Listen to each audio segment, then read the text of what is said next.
तर प्रेक्षकांनो, पुढील भागामध्ये आपण पाहणार आहोत की रोहिणी नेहमीप्रमाणे सरोजचे कान भरत असते.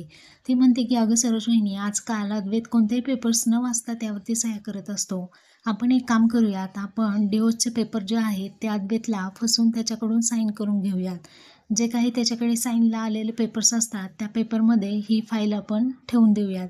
अद्वैतच्या नकळत चोरून त्याच्याकडून सह्या घेऊयात. एकदा का अद्वैतची सही झाली की त्या मुलीची म्हणजे कलाची सही कशी मिळवायची ते आपण बघूयात, असं त्यांचं बोलणं सुरू असतं. इकडे अद्वैत आणि कला आपल्या रूममध्ये खूप खुश असतात. कला ही खूप खुश असते. ती म्हणत असते की खरंच अरे, सोहम पण खूप खुश आहे ना. अद्वैत म्हणतो हो, आपण त्यांच्यासाठी अगं काहीतरी करायला हवं. तेव्हा कला आणि अद्वैत दोघेही विचार करून एकमेकांसोबत बोलतात की आयडिया म्हणजे आपण लग्नाची बोलणी सुरू करूयात का. तेव्हा दोघेही सारखाच विचार करतात आणि एकमेकांसोबत सारखंच बोलतात.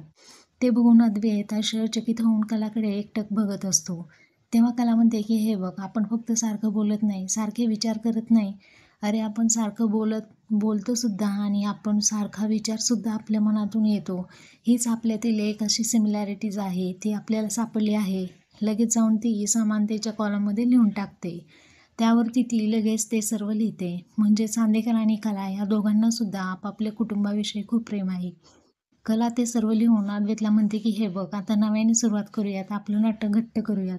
अद्वैत म्हणतो हे महत्त्वाचं आहे की सोहम. तेव्हा कला म्हणते की आपल्यातलं असो किंवा सोहममधील असो, नातं घट्ट व्हायलाच हवंय.